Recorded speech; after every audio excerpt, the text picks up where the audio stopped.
Hey guys, my name is Meads. Welcome to my channel. This is going to be a review for the SH Figuarts Perfect Cell. And before we start to the review, I just want to do a quick size comparison with the rest of the gang. And the only thing I don't have here is Super Saiyan 3 Goku, which I already have Goku right there. And he's slightly, well, in terms of shoulder height, slightly taller than Goku, but not as tall as Piccolo. But I will show you something later on to make him a little bit taller. But yeah, this is pretty much a good size comparison with the rest of the gang. Here's a look at the box art. And I already have Cell out. Again, can't wait when I got this. Here we go. On the corner of the box, they always have this depiction of the character. Really great artwork. And on the back, you have a Perfect Cell.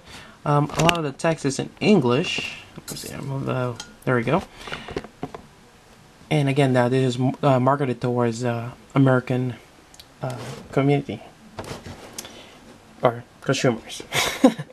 SS Figuarts Perfect Cell. There we go. And on top, you have Kamehameha. Alright, so a little bit of background history for Cell, for those who are not familiar. I'm hoping you are. And Perfect Cell is pretty much a creation of Dr. Gero from the Red Ribbon Army. And basically, they found an interest in Goku since Goku managed, or the young Goku managed to foil all their plans a lot. Yeah.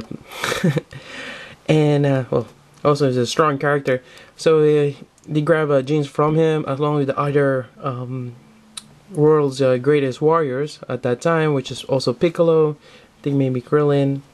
I can't really remember, but he gathered pretty much a lot of genes and battle data from them to create Perfect Cell. And he actually goes into 3 stages, and this is third form. With the, well, not to spoil the anime for those who haven't watched it, basically once he absorbed the 2 other androids, 17 and 18.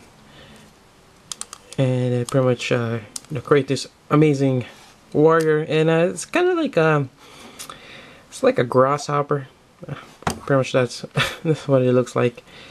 But he's very formidable and very strong.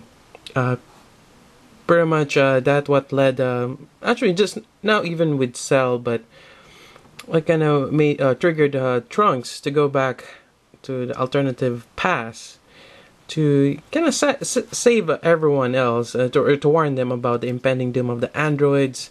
And well, kind of getting off tangent, but they fought off the androids thinking that's what it is, but it turns out it's Cell.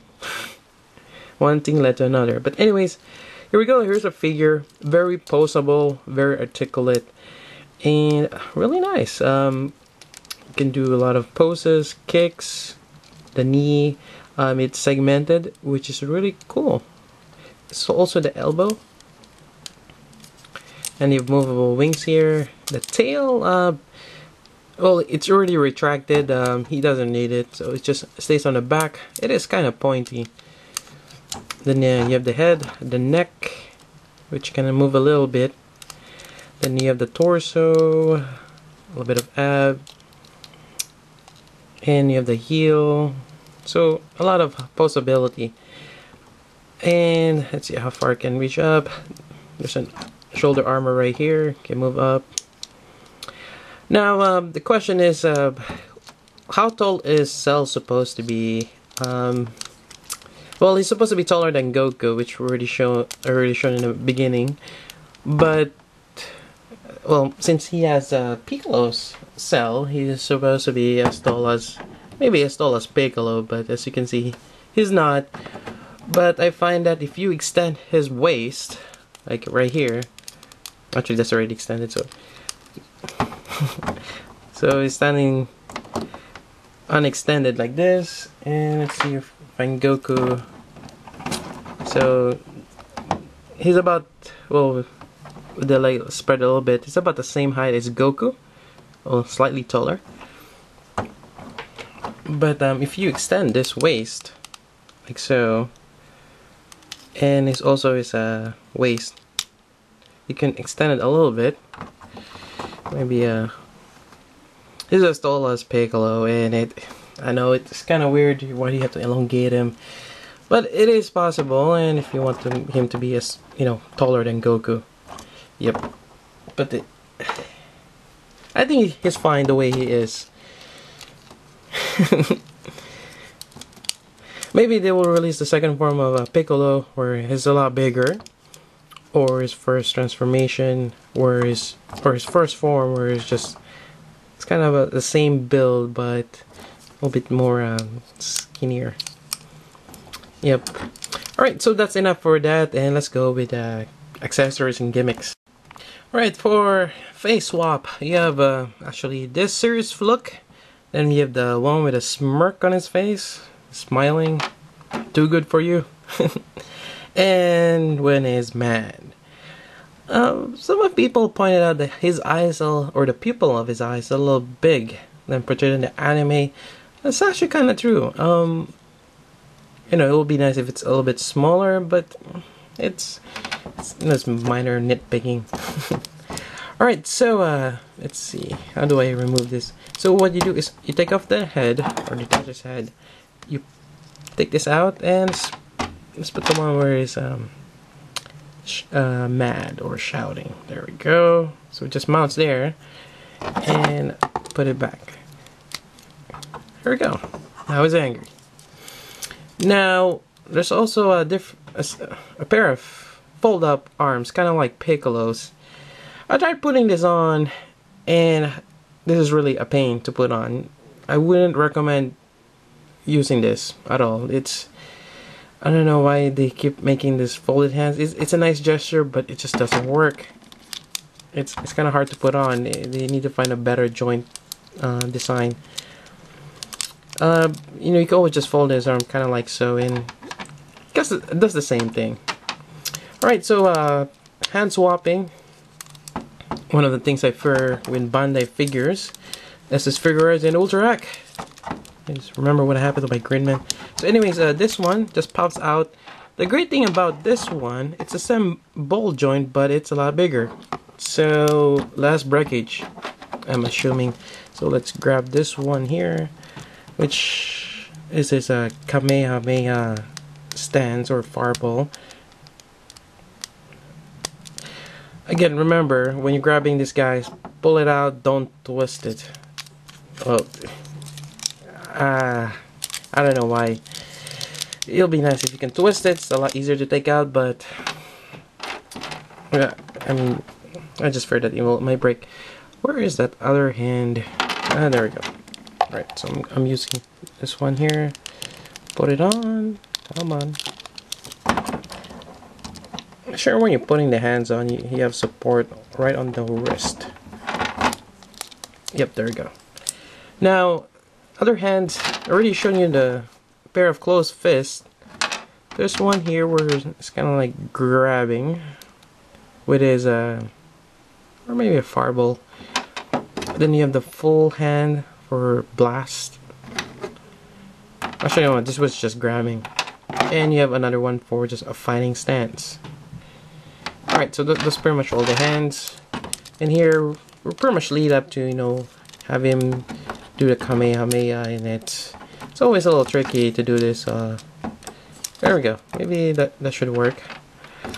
Alright, and let's move on to the next effect part. And you're gonna get this one. It's pretty much the back of the tray. And this is pretty much the effect part, which is pretty cool. I'm really a big fan of effect parts, and I'm glad they added this. They haven't been giving us any energy ball or any kind of blast. It'll be nice. And I was resort to grabbing some from my SH Monster Arts. So you have this base here, which is pretty much engraving on the ground. Then you have two energy, or like a shock wave, which goes on the side. Let's see, I think this goes here, and also you'll see the rocks flying. Really nice effect part. There we go. Alright, now we have the usual stand here, similar to Tamashii Stage Axe. Just gonna bend it a little bit, and you have the pretty much the Kamehameha. If I can get it out. And this one is actually a lot simpler. It's kind of like a stick or a big Q-tip, cleaning your ears. And there's a peg hole right there. So I'm just gonna set it up, bend it a little bit. I mean, you can bend it this way, or you can bend it the other way. And there we go, like so. And you can have Gohan on the other side and trying to pretty much just use one hand because Gohan is so strong. And again, if you have other effect parts from other Bandai products, like from the Gaia V2 Ultra X series, you can have this blast effect parts, which makes the whole thing a lot more epic. And that's a really cool, kind of like a diorama or a reenactment from the show. Alright, that pretty much concludes my review on Perfect Cell. I hope you guys like it. It's a great figure. I highly recommend it, and especially if you're a big fan of Dragon Ball, especially the Cell Saga.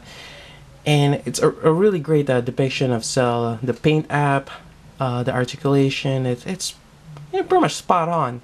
There's a few minor nitpicks, possibly the height, the size of the pupil and the eyes. But for me, it's this one. Can't really use this one, but at the same time, I can just fold his arms, kind of like that. That's the same thing. Other than that, it's again, it falls back to that ball joint. The wrist one on this one is good.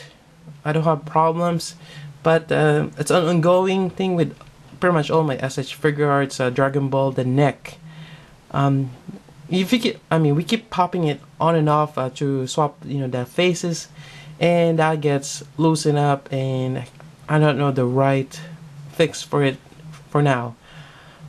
I don't know if I should just add some kind of nail polish to it to make the ball joint bigger, but there has to be a better way.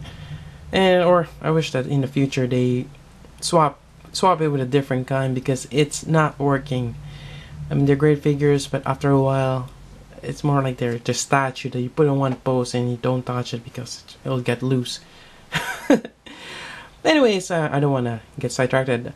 If you're wondering where I got this from, I got it from Tatsu Hobby. They don't have it on their web store, but again, if you're wondering anything that they Bluefin is distributing here in America, they can get it. If you can always ask them for kits. They have, or they can get it for you. Otherwise, you can get it from everywhere else, as long as Bandai or pretty much Bluefin is distributing for them. And this again runs about $50. It's about that price range. Alright, so there you go. That's my review. So until then, this is Meats. Thank you for watching.